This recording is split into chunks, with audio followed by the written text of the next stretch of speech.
পরের দিন সকাল ৮টার দিকে পূর্ণতা একেবারে অফিসে যাওয়ার জন্য রেডি হয়ে বের হয়। পরনে হোয়াইট শার্ট, ব্ল্যাক স্যুট, চোখে কালো পাওয়ার চশমা, মাথায় হাই পনিটেল করেছে। মুখে পর্যাপ্ত মেকআপ যতটুকু না করলেই নয়, সাথে তাজাদকেও মানানসই ড্রেস আপ করেছে।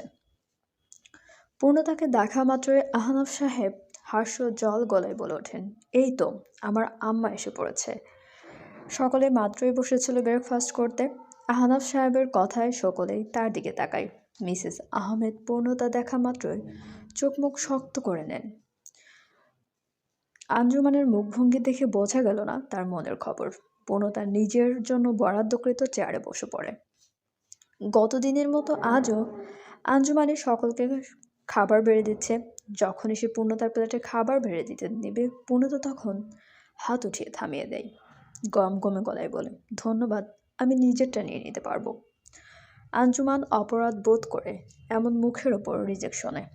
আরিয়ানের কাছেও বিষয়টা ভালো লাগে না। অন্যদিকে মিসেস আহমেদের চোখে কেমন একটা খুশির ঝলক দেখা দেয়। আঞ্জুমান সকলের সামনে নিজের ভালো ইমেজ ধরে রাখতে হাসি মুখে বলে, কেন ননদিনী, আমি বেড়ে দিলে সমস্যা কোথায়? উপস্থিত সকলেই জানে আমি নিজের কাজ নিজে করতে পছন্দ করি। আঞ্জুমান আরও কিছু বলবে, তখন আরিয়ান বলে, হ্যাঁ রুহি, বনুকে ওর মতো ছেড়ে দাও, তুমি এসে বসো খেতে। আঞ্জুমান স্বামীর কথার উপর দ্বিরুক্তি করে না, নিজের জায়গায় এসে খেতে বসে পড়ে। খাওয়া শেষে আহনাফ সাহেব আরিয়ানকে উদ্দেশ্য করে বলেন, তোমাদের রিসেপশনটা আপাতত পেছাতে হচ্ছে আরিয়ান, কারণ তোমায় কালকের মধ্যে দুবাই যেতে হবে। সেখানকার একটা কোম্পানি থেকে অফার এসেছে। ডিলটা সাইন হলে আমাদের কোম্পানির জন্য বেশ লাভজনক হবে। আর আমি চাইছি তুমি তোমার সর্বোচ্চটা দিয়ে চেষ্টা করো ডিলটা পেতে। I am clear to you? জি বাবা। কাল দুপুরের দিকে মিটিং, তুমি আজ বিকেলের ফ্লাইটে রওনা হও। রাতটা রেস্ট নিতে পারবে তাহলে। সকালে মিটিংয়ের জন্য টুকটাক প্রিপারেশন নিলে। আচ্ছা বাবা। আহনাফ সাহেব চেয়ার ছেড়ে উঠতে উঠতে বলেন, আমার বিশ্বাস তুমি পারবে ডিলটা নিতে। এবার আমার বিশ্বাসের প্রমাণ দেওয়ার পালা তোমার। আরিয়ান আত্মবিশ্বাসের সহিত বলে, আমি তোমার বিশ্বাসের মান রাখবো ইনশাল্লাহ। আহনাফ সাহেব ছেলের কথায় স্বস্তি পান। সে নিজের রুমে চলে যায়। মিসেস আহমেদ তার পেছন পেছন যান। পূর্ণতা তাজওয়াদের মুখ টিস্যু দিয়ে মুছিয়ে দিয়ে উঠে দাঁড়ায়। তারপর ভাইয়ের দিকে তাকিয়ে মুখে স্মিত হাসি ফুটিয়ে তুলে বলে, বেস্ট অফ লাক ভাইয়া, সফল হয়ে ফিরে আসো। ধন্যবাদ বনু।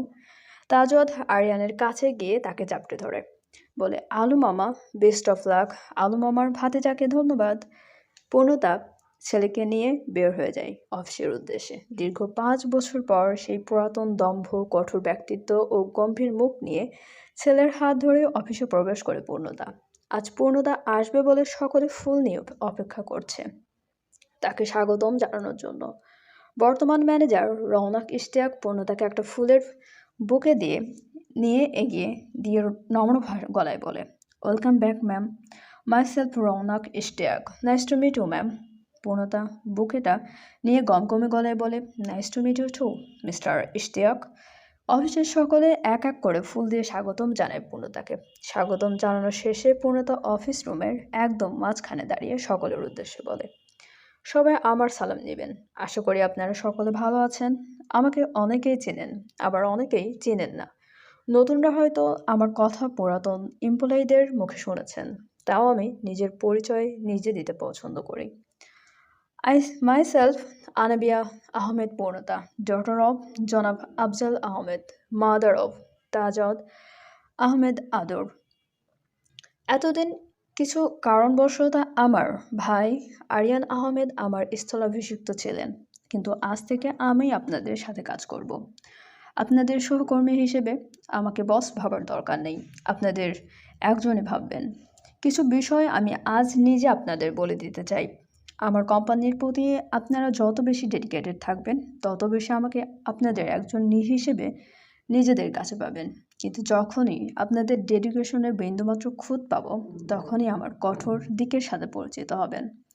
আগে হয়তো শুনেছেন, কিন্তু আমি আজ নিজেই বলছি, ভুলেও আমার সাথে ডাবল টাইমিং বা ধোঁকা দেওয়ার কথা ভাববেন না। আমি যদি কারো ধোঁকা পাই, তার কর্পোরেট লাইফ তো হেল্প করবই, পার্সোনাল লাইফেও এর প্রভাব খুব কঠোরভাবে টের পাবে। তাই আবারও বলছি, To deceive me is to willingly turn your own life into a living hell. Am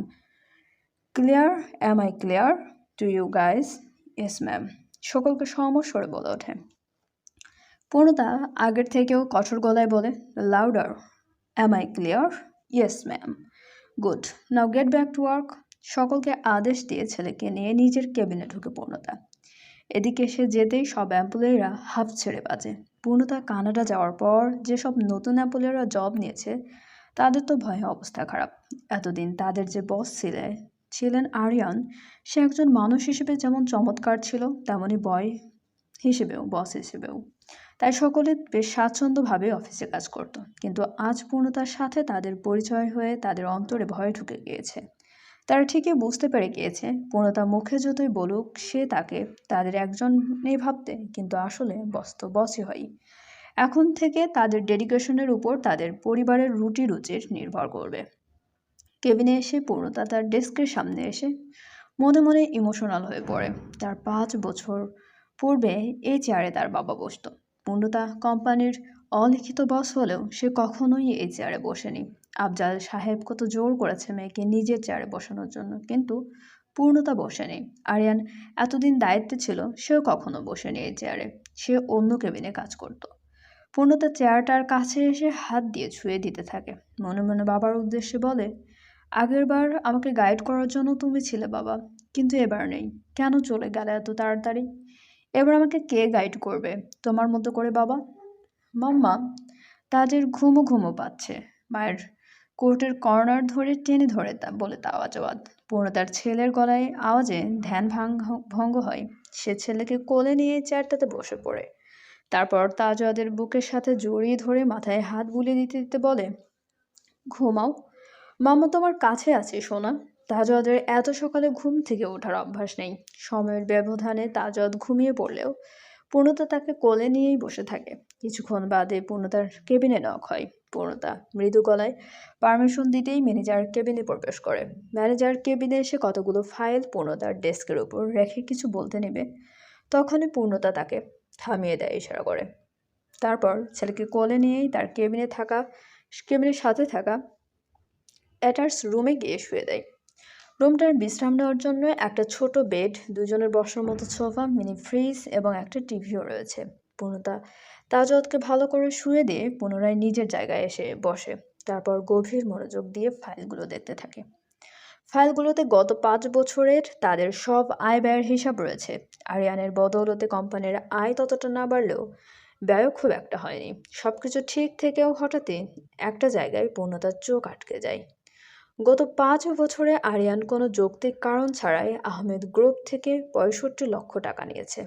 এমনটা না টাকা যে সে ধার নিয়ে হিসেবে নিয়েছে, জাস্ট বিভিন্ন সময় একটা মোটা অ্যামাউন্ট উঠিয়েছে কোম্পানির অ্যাকাউন্ট থেকে। এটা দেখে তো পূর্ণতার ভীষণ অবাক হয়ে যায়, কারণ তার জানা মতে আরিয়ান কখনোই এটা করবে না। আরিয়ান খুবই সৎ একজন ছেলে, তার বাবার মতোই। সে মনে করে অসৎ পথে 1000 টাকা কামানোর চেয়ে কষ্ট করে 100 টাকা কামানো শ্রেয়, কারণ কষ্ট করে অর্জন করা অর্থে বরকত থাকে বেশি, যা অসৎ পথে অর্জন করা অর্থে থাকে না। পূর্ণতা ম্যানেজারকে হিসাবের ফাইলটা এগিয়ে দিয়ে বলে, আরিয়ান ভাইয়া ঠিক কী কারণে এই টাকাগুলো তুলেছে আপনাকে বলেছে কখনো মিস্টার ইশতিয়াক ফাইল নির্দেশিত জায়গা দেখে চিনে যায় কাজটা কার। সে সাবলীল ভঙ্গিতেই বলে, ম্যাম, এখানে অ্যাকাউন্ট হোল্ডার হিসেবে আরিয়ান স্যারকে দেখালেও আদতে সেটা তুলেছেন ওনার মা মিসেস আহমেদ। হোয়াট? বড় মা? জি ম্যাম, উনি বিভিন্ন সময় আরিয়ান স্যারের সাইন করা চেক এনে টাকাগুলো তুলেছেন। তা আপনি এই বিষয়ে আরিয়ান ভাইকে জিজ্ঞেস করেননি বড় মা কেন এই টাকাগুলো তুলেছে কয়েকদিন পর? ম্যাম, আমি আপনাদের বেতনভুক্ত কর্মচারী, এমন প্রশ্ন আমাকে করা সাজে না। এতে সে ভাবতে পারেন আমি তার কাছে জবাবদিহি চাইছি। ইশতিয়াকের কথাগুলো শতভাগ সত্য। পূর্ণতার অবর্তমানে আরিয়ান যেহেতু আহমেদ গ্রুপের বস ছিল, সেই হিসেবে মিসেস আহমেদও বস ছিলেন। আর সে কিভাবে কর্মচারী হয়ে বসকে টাকা কেন তুলছে এটা জিজ্ঞেস করতে পারে। পূর্ণতা ম্যানেজারকে বিদায় করে ভাবতে বসে তার বড় মা কেন এত বড় অ্যামাউন্ট তুলেছে গত 5 বছরে। অনেক ভেবেচিন্তেও যখন কোনো কারণ খুঁজে পায় না, তখন পূর্ণতার মেজাজ খারাপ হতে থাকে। তার মন কেন জানি বলছে মিসেস আহমেদ কোনো জরুরি কাজে টাকাগুলো নেননি, আলতু ফালতু খরচের জন্যই নিয়েছেন। আর সত্যি যদি এটা হয় তাহলে সে অবশ্যই টাকাগুলো আদায় করে ছাড়বে। পূর্ণতা বাজ পাখির ন্যায় তীক্ষ্ণ দৃষ্টি নিয়ে হিসাবের ফাইলের দিকে তাকিয়ে আনমনেই বিড়বিড় করে, আমার বাবার রক্ত পানি করা অর্জন করা এক এক একটা পয়সার হিসাব আমি পাই পাই করে নিব। যদি হিসাব না দিতে পারো তাহলে গলার ভেতর হাত ঢুকিয়ে সেই টাকা বের করে তবেই দম নেব। মেয়ে হিসেবে আমি যেমন নরম, একজন ব্যবসায়ী হিসেবে তার চেয়েও হাজার গুণ কঠিন। প্রথম দিন আর কোনো ঝামেলা হয় না। সন্ধ্যায় ছেলেকে নিয়ে বাসায় ফিরে আসে পূর্ণতা। এসে ফ্রেশ হয়ে কিছুক্ষণ রেস্ট নিয়ে তাজওয়াতকে নাস্তা করিয়ে সে কিচেনে চলে আসে নিজেদের জন্য রাতের খাবার বানাতে। আঞ্জুমান বাসায় নেই। আরিয়ানকে প্রথমে এয়ারপোর্টে ড্রপ করে সে তার কোনো এক খালামণির বাসায় গিয়েছে। কয়েকটি দিন সেখানেই থাকবে নাকি। মিসেস আহমেদ যদিও একটু আপত্তি করেছিলেন নতুন বউয়ের এত ঘোরাঘুরি নিয়ে, কিন্তু মিস্টার আহমেদ পুত্রবধূকে অনুমতি দেয় যাওয়ার। ভদ্রলোক ভাবে বিয়ের তৃতীয় দিন স্বামীকে বিদেশ সফরে পাঠিয়ে দিচ্ছেন, সে তাই হয়তো বৌমায়ের মন খারাপ। খালামণির কাছে গিয়ে থেকে যদি মন ভালো হয় তাহলে এতেই তিনি খুশি। আজ যদিও পূর্ণতা আঞ্জুমানকে একা পেত কথা বলার জন্য, কিন্তু আঞ্জুমান নিজেই নেই। সে কেমন জানি পালিয়ে বেড়াচ্ছে পূর্ণতার থেকে। কিন্তু কেন? এতই যদি ভয় তাহলে তার ভাইকে কেন বিয়ে করলো? প্রশ্ন একটা থেকেই যাচ্ছে। কেটে যায় আরও 4টা দিন। আবহাওয়াজনিত কারণে ফ্লাইট চলাচল না করায় এবং ডিল নিয়ে আরও কিছু কাজ থাকায় আরিয়ান এখনও দুবাইতেই অবস্থান করছে। চাচির সাথে টাকার বিষয়টা নিয়ে বসবে পূর্ণতা। আরিয়ান আসার পর ছেলের সামনেই তাকে ধরবে যাতে পালানোর পথ খুঁজে না পায় মিসেস আহমেদ। শুধু আহনাফ সাহেবকে জানিয়ে রেখেছেন। সে শুনে খুবই রেগে গেছেন এবং তখনই মিসেস আহমেদকে ধরতে চাইলে পূর্ণতা মানা করে দেয় আর আপাতত চুপ থাকতে বলেছে। অন্যান্য দিনের ন্যায় আজও পূর্ণতা তাজওয়াতকে নিয়েই অফিসে এসেছে। এই কয়েকদিনে তাজওয়াতের সাথে অফিসের বেশ কয়েকজন এমপ্লয়ের ভাব হয়ে গিয়েছে। কাজের সময় তাজওয়াতকে পূর্ণতা হয় নিজের ক্যাবিনে বা রেস্ট রুমে রাখলেও ব্রেক টাইমগুলো এমপ্লয়েরা নিজেদেরাই এসে তাজওয়াতকে নিয়ে যায় গল্প স্বল্প করার জন্য। পূর্ণতা তাজওয়াতকে ফোনে কার্টুন ছেড়ে দিয়ে নিজের কাজ করছিল ল্যাপটপে। তখনই বাহির থেকে বেশ হইচইয়ের আওয়াজ পাওয়া যায়। এত হইচই কেন হচ্ছে দেখার জন্য পূর্ণতা কেবিন থেকে বের হয়ে আসতে দেখতে পাই একটা মেয়ের সাথে টনির ঝগড়া চলছে। মেয়েটার পিঠ পূর্ণতার দিকে দেওয়া। টনি মেয়েটার হাতের বাহু চেপে ধরে তাকে টানছে, কিন্তু মেয়েটা নাছোড় বান্দা, যাচ্ছে না। উল্টো অনেক চিৎকার চেঁচামেচি করছে আর অন্য হাত দিয়ে টনিকে কিল দিচ্ছে। টনির মতো একটা সুস্বাস্থ্যবান ছেলেকে একটা পুচকি মেয়ে মারছে দেখে পূর্ণতার চক্ষু কপালে উঠে যায়। টনি ভদ্রতার খাতিরে মেয়েটার গায়ে হাত তুলছে না। না হয় সে যদি এই মেয়েকে একটা থাপ্পড় মারে মেয়েটা দ্বিতীয়বার উঠে দাঁড়াতে পারবে নাকি সন্দেহ। বিষয়টা অনেক গোলমেলে হয়ে যাচ্ছে দেখে পূর্ণতা এবার গলার স্বর বাড়িয়ে বলে, কি হচ্ছে কি এখানে? আমার অফিসে এত হইচই কেন? পূর্ণতার গলার আওয়াজ শুনে যারা টনি আর মেয়েটির হইচই এনজয় করছিল তারা সকলে হুড়মুড়িয়ে নিজেদের ডেস্কে গিয়ে বসে পড়ে। এদিকে সে মেয়েটি পেছন ফিরে তাকালে পূর্ণতা দেখতে পায় মেয়েটা আর কেউ না বরং তার ননদ জিনিয়া। মেয়েটার মুখটা কি মলিন হয়ে আছে। সে পূর্ণতাকে দেখা মাত্রই হৈ হৈ করে বলে ওঠে, ও ভাবি বউ, দেখো না এই খাটাস লোকটা কিছুতেই তোমার কাছে যেতে দিচ্ছে না। ওনাকে ছাড়তে বলো তো। জিনিয়া হুটুপুটি করতে করতে কথাগুলো বলে। পূর্ণতা শুরুতে জিনিয়াকে দেখে বেশ অবাক হলেও তাড়াতাড়ি নিজেকে সামলে নিয়ে কাটকাট গলায় বলে, তোমার আমার কাছে কোনো কাজ আছে বলে আমার মনে হয় না। ভালো হবে তুমি চলে যাও জিনিয়া। কথাটা বলে পূর্ণতা ঘুরে চলে যেতে নেয়। তখনই জিনিয়ার টনির হাতে বেশ জোরে একটা কামড় দিয়ে নিজের হাত ছাড়িয়ে নিয়ে দৌড়ে এসে পূর্ণতাকে জড়িয়ে ধরে কাঁদতে শুরু করে দেয়। কাঁদতে কাঁদতে বলে, সেদিনও আমায় ফিরিয়ে দিয়েছ, আজও দিচ্ছ, এবার কিন্তু আমি অনেক কাঁদবো বলে দিলাম। তুমি আমার প্রতি এত কঠোর হচ্ছ কেন ভাবিবু? আমার কি দোষ? পূর্ণতার ঘাড় ঘুরিয়ে ফিরিয়ে দেখে সকলে অবাক দৃষ্টিতে তাকিয়ে আছে। পূর্ণতা বুঝে যায় আজ জিনিয়াকে সহজে বিদায় করানো যাবে না। তাই সে তার দিকে ফিরে বলে, আমার সাথে এসো। কথাটা বলেই সে চলে যায় নিজের কেবিনে। জিনিয়াও চোখ মুছতে মুছতে তার পেছন পেছন যায়। অন্যদিকে জিনিয়ার যাওয়ার দিকে তাকিয়ে টনি বিড়বিড়িয়ে বলে, সেদিন দিল ভাতিজা কামড়, আজ আবার ফুপু। এরা ফুপু ভাতিজা আমাকে পেয়েছেটা কি? বইয়ের কামড় খাওয়ার বয়সে এই পিচকি পুচকের কামড় খেতে হচ্ছে। স্যাহ, শালা জিন্দিগি। কেবিনে ঢুকে আরেক বিস্ময়কর ঘটনা ঘটে যায়। জিনিয়া কেবিনে এসে সোফায় ছোট তাজদকে দেখতে পেয়ে কোলে নিয়ে ওড়াধুরা চুমু দিতে থাকে। এতে তারা মা ছেলে দুজনেই থতমতো খেয়ে যায়। কিছুক্ষণ পর তাজদ নিজেকে ছাড়িয়ে নেওয়ার জন্য হুটোপুটো শুরু করে দেয়। সে আদো আদো গলায় বলে, মাম্মা, ও মাম্মা, দেখো একটা মেয়ে কিভাবে আমাল পেস্টিজে হাত দিচ্ছে। তুমি আমাল পেস্টিজ বাঁচাও মাম্মা। পূর্ণতা জিনিয়ার কাছে এসে শান্ত গলায় বলে, একটু শান্ত হয়ে বসো, ভয় পাচ্ছে তাজদ ভয় পাচ্ছে শুনে জিনিয়া একটু শান্ত হয়। তাজদ সুযোগ বুঝে লাফ দিয়ে জিনিয়ার কোল থেকে নেমে মায়ের পেছনে গিয়ে লুকিয়ে পড়ে। পূর্ণতা ছেলেকে সাথে নিয়েই বসে বিপরীত সফায়। তারপর শান্ত গলায় বলে, দেখো, বারবার আমার কাছে এসে এভাবে কেঁদে কেটে ফিরিয়ে যাওয়ার কোনো মানে আমি দেখছি না। আমি আমার লাইফে এগিয়ে গিয়েছি আমার ছেলেকে নিয়ে, তোমরাও তোমার ভাইকে বিয়ে দিয়ে নতুনভাবে সব কিছু করো। জিনিয়া আবারও ঠোঁট ভেঙে কাঁদতে শুরু করে দেয়।